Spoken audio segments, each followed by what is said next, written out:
Un moine bouddhiste demande à ses élèves: si tu portes une tasse de café et que quelqu'un te bouscule, pourquoi est-ce que le café est renversé? Les élèves disent: facile, c'est parce que quelqu'un t'a bousculé. Non, c'est parce que c'était du café qu'il y avait dans la tasse. S'il y avait de l'eau ou du thé, ce serait alors de l'eau ou du thé qui serait renversé. Et il ajoute quelque chose: si la vie te bouscule, et ça va arriver, car ça arrive tout le temps, eh bien c'est ce que tu portes en toi qui va être répondu. Si tu portes de la colère ou de la cupidité, alors ce sera ça qui sera répondu. Si au contraire tu portes de l'amour et de l'amitié, alors ce sera ça qui sera répondu. Alors chaque matin, fais une pause avant de commencer et demande-toi qu'est-ce que tu portes en toi. Aujourd'hui, nous allons parler des émotions. Vaste sujet, les émotions. Ces émotions qui nous submergent parfois ou souvent.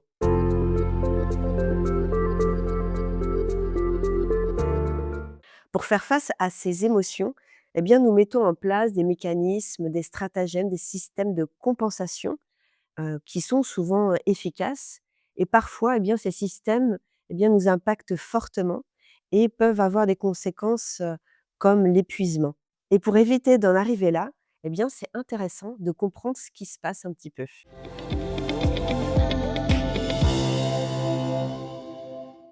Alors, comment fait-on avec les émotions? C'est un sujet qui me passionne parce qu'en tant que haut potentiel, avec un petit trouble du spectre autistique, eh bien, les émotions, c'était un vaste sujet pour moi. Ça l'est toujours, mais un petit peu moins. J'avais en effet beaucoup de difficultés à comprendre les émotions des autres, mais également les miennes.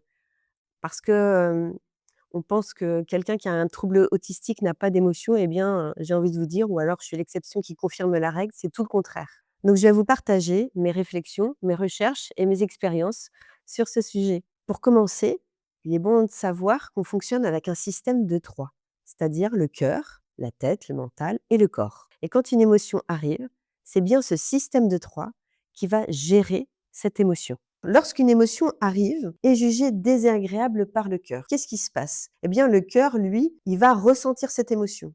Et dans notre équipe de 3, eh bien, le cerveau, le corps juge plutôt le cœur un petit peu comme un enfant. Et donc, le cœur va expliquer au cerveau et au corps que cela fait écho à son histoire. Et il va commencer à parler, à raconter tout ce sur quoi ça lui fait écho. Le cerveau et le corps vont être un petit peu paniqués de cette situation. Et donc, le cerveau va dire: attends, en tant que bon parent, je vais prendre le sujet à mon compte et je vais donc faire ce que je sais faire de mieux, c'est-à-dire analyser, disséquer, cadrer, mettre des cotes, bref, je m'en charge. Et là, ça va être la rumination qui va se passer souvent la nuit. On a un autre moyen d'évitement de l'émotion, puisque le corps va aussi prendre en charge cette émotion, va donc proposer aussitôt une action pour mettre en regard de cette émotion. Et donc, on va se plonger dans le mouvement pour éviter de ressentir l'émotion. Donc tout ça constitue les systèmes de compensation ou de fuite qui peuvent être mis en place.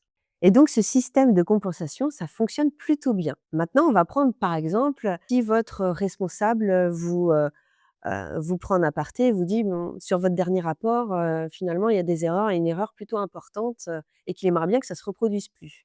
Là, vous allez certainement avoir une émotion comme, par exemple, de la honte qui va être assez importante et qui va remonter.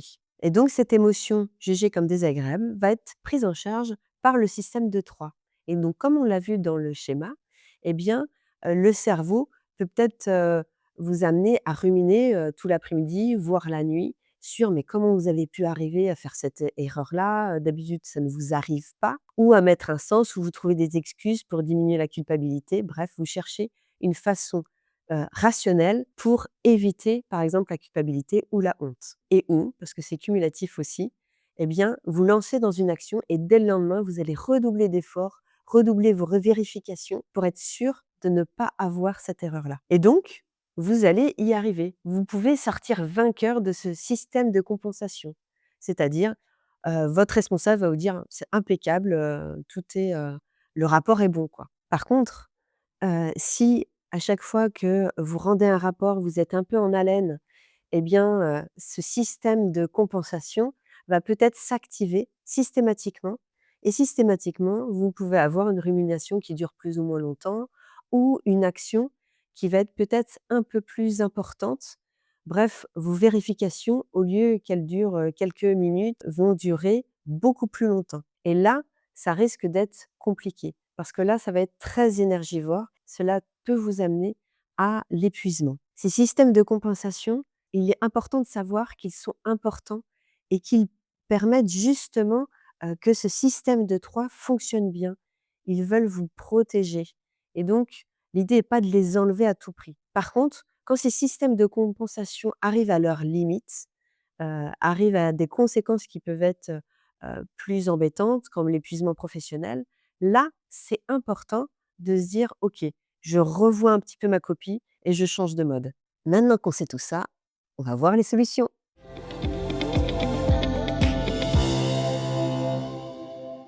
Donc là, on a demandé en vrai, au cerveau et au corps de gérer une émotion avec leurs outils qui ne sont pas adaptés. C'est comme si je demandais à un dessinateur en architecture de monter un mur. Ça risque de ne pas être tout à fait fait dans les règles de l'art et certainement avec plus d'énergie et plus de contraintes que, quelqu'un qui est, dans le bâtiment et qui aime son métier, par exemple. L'idée là, c'est de dire: «Bah, comment j'utilise le cœur et les ressources du cœur?» Je vais revenir sur un petit élément de sémantique, c'est important.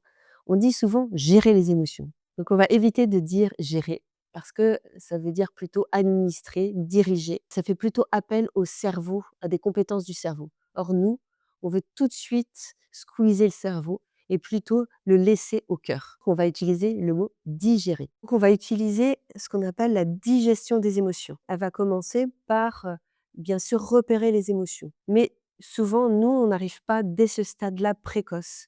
On arrive souvent déjà un peu aux conséquences. Et là, vous avez 2 indices que vous repérez beaucoup plus souvent. Le premier, c'est la rumination. Dès lors que vous ruminez, que ce soit la journée ou la nuit, c'est qu'il y a des émotions en présence. C'est que là, le cerveau, il essaye de trouver un sens, d'analyser ou d'excuser, en gros, d'éviter une émotion. Donc, le plus simple, c'est déjà de voir cette émotion pour que le cerveau n'ait plus à la traiter. Le deuxième chose, c'est quand il y a une action qui semble un peu excessive. Par exemple, vous êtes dans la suraction, mais vous pouvez me dire: «Mais ça peut être tout le temps, jamais j'arrive à me poser ou je me pose jamais». OK, vous pouvez être hyperactif, pas de souci. Mais même les hyperactifs, ils peuvent à un moment donné se poser et ne rien faire. Et ça, c'est toujours intéressant d'aller voir si ça, c'est quelque chose que, vous évitez systématiquement ou non. Donc ces 2 signaux, rumination et suractivité, sont souvent les principaux qu'on peut remarquer. Il existe souvent d'autres signaux comme, les tensions musculaires. Alors, là, la médecine traditionnelle chinoise, a toute une cartographie. En fonction des émotions, il peut y avoir des zones soumises aux tensions et qui vont révéler donc un type d'émotion. Par exemple, si, je suis plutôt, j'ai plutôt, tendance à être, en colère ou agacée ou frustrée, eh bien, ça va plutôt être les trapèzes, par exemple, qui vont être tendus. Et à cette tension musculaire, on peut ajouter les signaux de stress pour les repérer. Puisque, comme on a vu tout à l'heure, eh bien, le corps et le cerveau vont être plutôt un petit peu en panique. Et les signes de stress, ça va être ceux que vous connaissez, classiquement. Ça peut être, par exemple, une boule à l'estomac, ça peut être, un bruxisme, la nuit, en dehors de pathologie, bien sûr. Ça peut être aussi des tensions, par exemple, au mollet. Ça, c'est quelque chose d'assez, spécifique. Alors vous allez me dire, tension du mollet, qu'est-ce qu'elle nous raconte là? Oui, les tensions du mollet, c'est quelque chose d'important à repérer parce que c'est vraiment, systématique dans les cas de stress. Alors pour savoir si votre mollet il est tendu, c'est assez simple. Vous appuyez sur votre mollet ou vous l'étirez et vous voyez bien s'il est plutôt raide ou douloureux, sensible. Donc ça, c'est les signaux qui permettent de savoir qu'il y a une émotion ici qui est présente, désagréable et qui, vous a entraîné dans un système de compensation. Tous ces signaux, ce sont déjà un peu des conséquences. Si bien sûr, dès le début, vous arrivez, dès que votre responsable, il vous pointe du doigt, par exemple, votre erreur et que là, vous ressentez déjà l'émotion, de honte ou de culpabilité, là, si vous avez cette conscience-là de repérer cette émotion-là, on peut tout de suite agir aussi directement sur l'émotion. Il y a quelque chose à savoir qui est important pour traiter les émotions, ces émotions, c'est le facteur temps. Les émotions, elles ont besoin de temps pour émerger. On n'a pas l'habitude d'écouter, de s'écouter. D'ailleurs, en le disant, ça fait, un petit peu, «Ouais, super, on va s'écouter». Écouter ses émotions, c'est pas quelque chose de très naturel. Donc ça veut dire que ça va mettre du temps. Et donc, s'octroyer du temps, c'est important. Sinon, encore une fois, ça va être la nuit, que les émotions vont ressurgir puisque c'est le moment où vous avez du temps, où vous faites rien d'autre. Donc, par exemple, l'idée, c'est un exemple que je donne souvent, aux personnes que je peux accompagner, c'est dans la voiture, après votre journée de travail, au lieu de mettre systématiquement la musique qui peut vous faire du bien pour chanter ou pour vous faire penser à autre chose, mais justement, ça vous fait penser à autre chose. Et donc là, l'idée, c'est de n'appeler personne, de n'écouter aucune musique et pendant 5 minutes, d'être dans le blanc.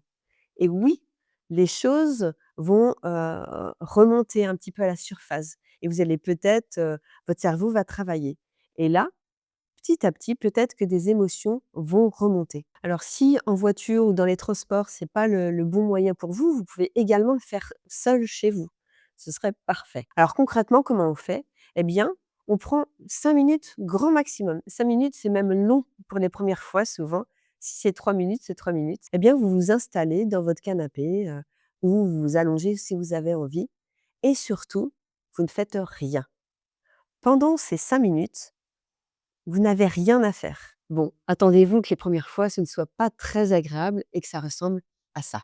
3 minutes, c'est bien pour un début. Et si je comptais les secondes pour savoir combien de temps on est là? 1, 2, 3. Ah tiens, ah j'ai mal, ah j'ai une courbature là. Ah là, puis tu pas bien assis là. 4, 5. Oh tiens, il y a une petite tache là-bas sur le mur. 6, 7. Tiens, ça fait longtemps que j'ai pas eu une nouvelle de Marc Cerruti là pour son, projet là. Peut-être je le rappelle. Que même si ça ressemblait à ça, ce serait efficace sur le long terme en fait. Parce que petit à petit, vous allez apprendre finalement à reconnaître d'autres repères, à reconnaître les émotions qui arrivent. Cependant, on peut vouloir le faire de manière un peu plus, on va dire corporelle, occuper notre esprit pour que ce soit un petit peu plus, rapide ou agréable. Donc si vous décidez de faire ces 5 minutes, un petit peu plus dirigées, eh bien, vous pouvez, tout simplement vous installer, avoir les yeux fermés ou non et dans cette position, vous pouvez, observer, tiens, est-ce que, mon dos est bien contre, le coussin, par exemple? Est-ce que je suis bien assise? Est-ce que mes épaules sont relâchées? Si c'est pas le cas, je peux tout simplement inspirer et souffler. On peut utiliser aussi des exercices de respiration qu'on a vus dans une précédente vidéo ou tout simplement se concentrer sur l'inspiration et l'expiration. Vous pouvez expirer par la bouche, on fera juste attention d'inspirer par le nez. Dans cette position-là, l'idée est de pouvoir se relâcher un maximum. Et si vous sentez que malgré tout, il y a pas mal de pensées et que donc vous restez un petit peu tendu, ce n'est pas grave.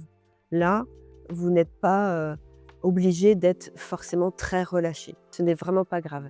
Là, l'idée, c'est juste d'appréhender bien l'écoute du corps et du coup des émotions qui vont ressurgir petit à petit. Donc là, vous pouvez commencer à observer vos pensées. Tiens, quoi vous pensez? Ou qu'est-ce que vous ressentez? Tiens, c'est quoi, l'humeur avec laquelle vous ressortez de cette journée? Est-ce que vous êtes plutôt content? Ou, vous sentez que vous n'êtes pas très à l'aise? Il y a peut-être un nœud ici. Est-ce que vous êtes plutôt, las un petit peu? Et là, ça peut faire penser peut-être à de la fatigue ou un peu triste de cette journée ou de la déception ou au contraire, un petit peu tendu du haut du corps et là, peut-être il y a eu des agacements dans la journée, de la frustration, ça n'a pas été aussi vite que vous le souhaitiez. Au début, ça peut être un peu compliqué, tous ces éléments. Donc, l'idée, c'est vraiment d'avoir en tête que c'est la répétition de cet exercice-là qui va faire l'efficacité.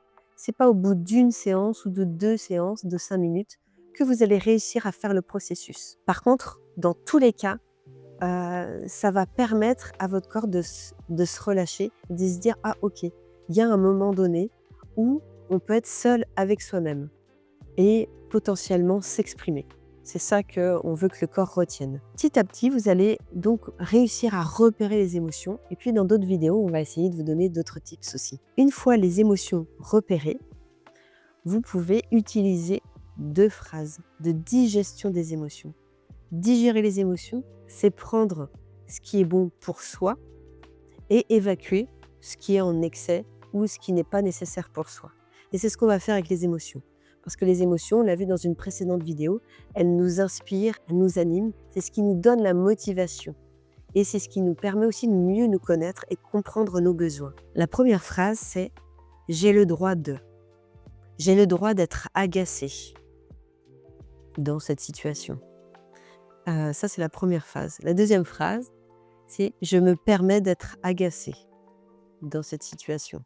Quand j'ai dit ces 2 phrases-là, eh bien, souvent, je peux avoir besoin de le répéter, mais je vais sentir un relâchement. J'ai le droit d'être agacé et je me permets d'être agacé. Et je le fais réellement. L'idée, c'est que pendant, vraiment se permettre, ça m'a agacé, et vraiment de le vivre. Je peux le faire avec une autre émotion. Moi, j'ai été déçue. Ok, je vais me dire les 2 phrases. Je me permets d'être déçue. J'ai le droit d'être déçue. Et là, vous pouvez déjà vous arrêter, ce sera déjà beau. Ça, c'est la deuxième étape de digestion des émotions. Si vous le faites régulièrement, votre corps va avoir moins de tension, va pouvoir évacuer petit à petit ces émotions qu'il a stockées sous forme de tension ou de migraine, ou tout ce que vous voulez, dans des systèmes de compensation qu'on a évoqués plus haut.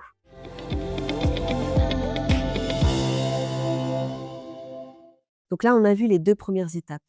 Repérer la présence d'une émotion et ensuite s'accorder 5 minutes pour justement faire remonter ces émotions et peut-être dire ces 2 phrases.